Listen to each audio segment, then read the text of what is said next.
Et donc bonjour tout le monde, j'espère que vous allez tous très bien aujourd'hui. On se retrouve pour une nouvelle vidéo. Oui, c'est une vidéo très particulière aujourd'hui parce que je suis dans ma voiture.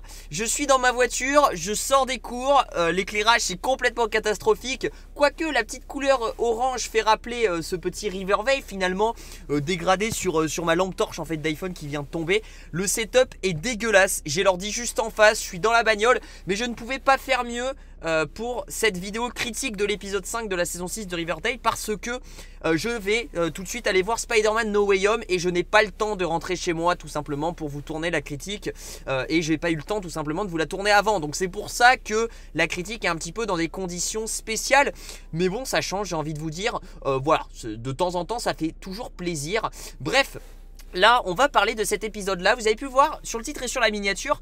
Je pense que la miniature en dit un petit peu quand même sur mon avis sur l'épisode. Je n'ai rien dit encore sur les réseaux sociaux, sur Instagram je n'ai pas dit mon avis sur cet épisode. Je l'ai regardé ce matin tranquillement sans rien dire et j'ai plutôt apprécié cet épisode. Alors vraiment je me suis auto-surpris parce que je me suis dit que ça va être un peu what the fuck les explications. Pour ceux qui étaient présents au live de la semaine dernière, on théorisait mais on n'arrivait pas à trouver le pourquoi du comment, c'était un peu flou, c'était n'importe quoi. Et je me suis dit mais où est-ce qu'ils vont, comment ils vont nous expliquer ça, etc. Et pour le coup, j'ai plutôt bien apprécié cet épisode 5 de la saison 6 de Riverdale. Voilà, c'était le dernier épisode spécial, finalement ils appellent ça épisode spécial.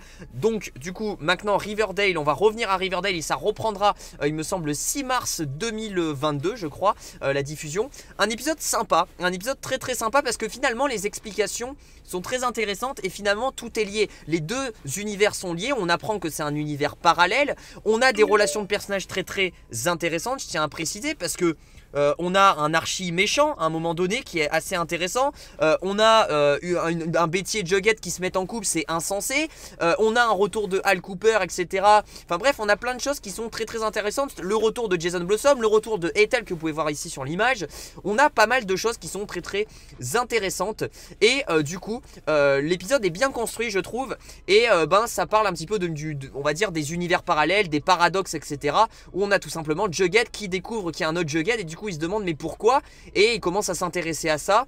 Et aussi on a le retour du personnage d'Hilton Doyle il me semble, qui lui en savait beaucoup sur un petit peu ces univers parallèles, etc., qui a un peu aidé. On a Ethel qui a bien aidé Jughead. Ça faisait plaisir de voir une Ethel un petit peu souriante et de retour finalement, parce que Ethel la dernière fois qu'on l'a vue c'était en saison 3 et c'était pas dans de mauvaises conditions on va dire, c'était un peu dans le sens négatif du terme.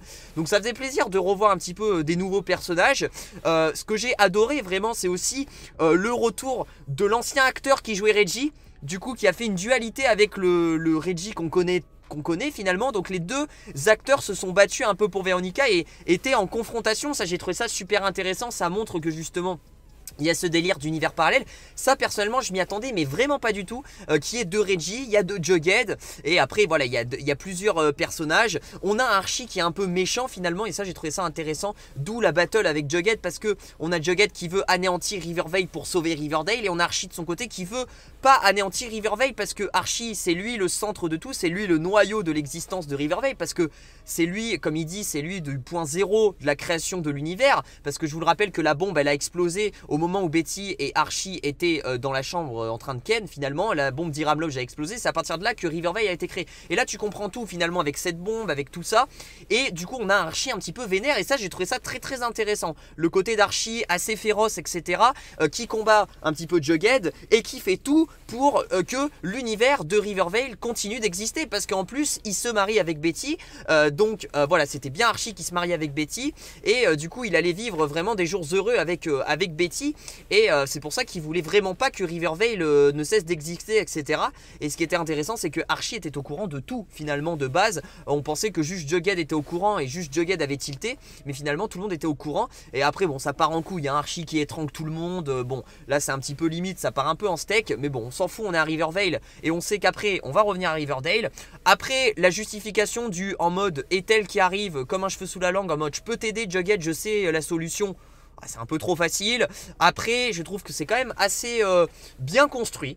bien construit pour une fois, et des relations de personnages qui sont assez surprenantes. Je pense notamment à tous les fans de Bugged dont moi, qui ont eu un petit moment de plaisir avec la scène finale où du coup Jughead et Betty s'embrassent pour un petit peu reproduire la scène et finalement ne plus recréer cet apocalypse et retourner à Riverdale. Et ce qui est très intéressant, c'est que la scène finale du coup, on a Betty et Jughead qui descendent finalement, et ils ont plus aucun souvenir, ils ont plus de souvenirs, comme si de rien n'était en fait finalement tout ça, comme si de rien n'était. C'est un paradoxe, voilà, personne n'a de souvenir de ça, donc finalement ça va pas du tout impacter. Quand Roberto Aguirre Sacasa dit que ça va impacter sans impacter, finalement c'est un peu ça, ça va impacter sans impacter, parce que les personnages n'ont plus de souvenirs de ce qui s'est passé à Riverdale. C'était un paradoxe parallèle finalement.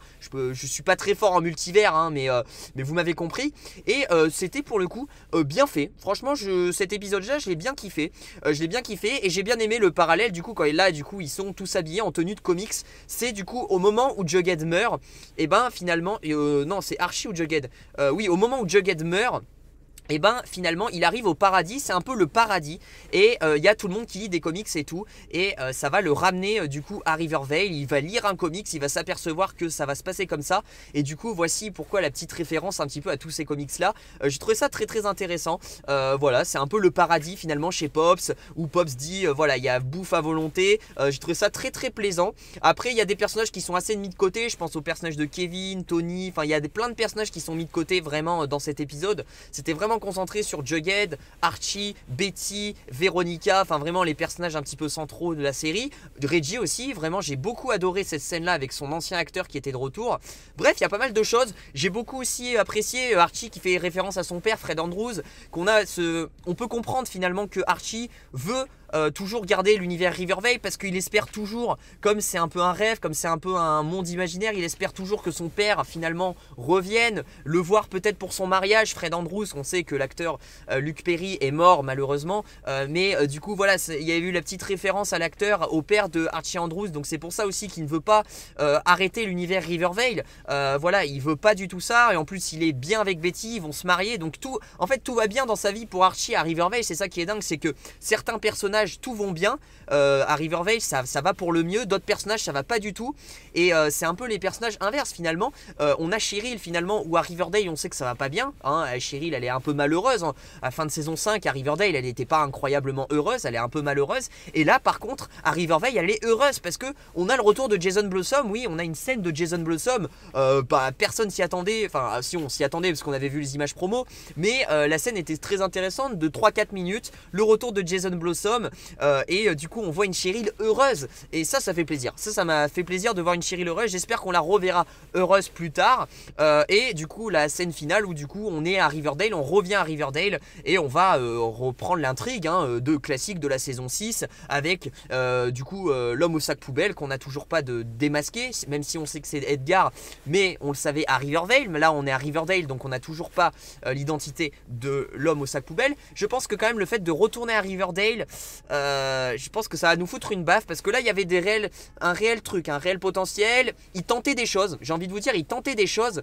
et c'est pas à déplaire, c'est pas négatif. Ils tentaient des choses, parfois c'était mal construit, mais tout au long de ces 5 épisodes, ils ont essayé de raconter des histoires complètement différentes que Riverdale, plus sombres, plus ténébreuses, et finalement la claque pour retourner à Riverdale, ça va être un peu violent. Je pense que l'épisode 6 va pas être bien réussi. J'espère quand même que la plupart de la saison 6 sera bien réussie, mais je vous avoue, j'y crois pas forcément trop. Je veux pas vous mentir, j'y crois pas forcément trop. Voilà un petit peu mon avis. Voilà, je vais pas m'éterniser longtemps sur cet épisode, mais en tout cas, pour mettre une petite note, je lui mettrai une note de 15 sur 20. Et oui, je lui mettrai un petit 15 sur 20 à cet épisode-là, parce que c'est un épisode qui était intéressant, et pour une fois, les explications n'étaient pas trop compliquées, et c'est un peu compréhensible. Même si on est un peu dans ces délires d'univers parallèles, etc., on n'est pas rentré trop dans le truc incompréhensible. Après, il y a des trucs qui sont un peu sautés, qui sont un peu dommages, mais c'était intéressant, et surtout le développement des personnages, les relations personnages qui sont complètement différentes de Riverdale, et ça j'ai vraiment surkiffé. Donc je lui mettrai un petit 14, 15 sur 20, un petit 15 sur 20, allez soyons fous, un petit 15 sur 20. Et pour moi c'est un des meilleurs épisodes des épisodes spéciaux. On a clôturé l'arc des épisodes spéciaux, on n'aura plus cette affiche là qui sera affichée tout au long des vidéos là, Riverdale que vous voyez. On aura après les autres affiches Riverdale qui sont complètement dégueulasses finalement, mais j'ai plutôt adoré dans l'ensemble ces 5 épisodes spéciaux, malgré qu'il y en a qui sont un peu moins bien que d'autres. Je pense à épisodes 3 et 4 qui sont... Enfin, c'est horrible, vraiment. Même s'il y a Sabrina dans le 4, c'est encore pire parce que justement, on nous la développe pas, on nous la montre très peu. Enfin, pour moi, les 3 et 4, c'est vraiment 2 épisodes que j'ai pas très bien appréciés. L'épisode 1, 2 et 5, pour moi, sont mes top 3 des épisodes spéciaux de Riverdale. Je sais pas vous, dites-moi, vous, votre top 3, votre épisode préféré des 5 épisodes spéciaux de Riverdale. J'aimerais bien savoir, dites-le moi dans les commentaires. N'hésitez pas à me dire votre avis dans les commentaires parce que bien évidemment, je regarde tous vos petits commentaires, même si parfois j'ai pas le temps d'y répondre. Mais parfois, je les lis, vous inquiétez pas.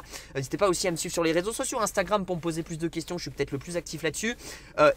Du coup la petite cloche, le petit abonnement, le petit commentaire. On va faire un petit peu une pause de Riverdale. Après bien évidemment on en reparlera en mars, vous inquiétez pas, on en reparlera bien avant mars. Mais il y aura une petite pause, là on va se concentrer sur d'autres séries. Mais ça vaut le coup de quand même de s'abonner, d'activer la cloche. Donc n'hésitez pas parce que je vais parler d'autres séries certainement que vous avez déjà vues. Donc ça fait toujours super plaisir. La petite cloche et je vous dis à très vite pour de prochaines vidéos. Prenez soin de vous, ciao ciao.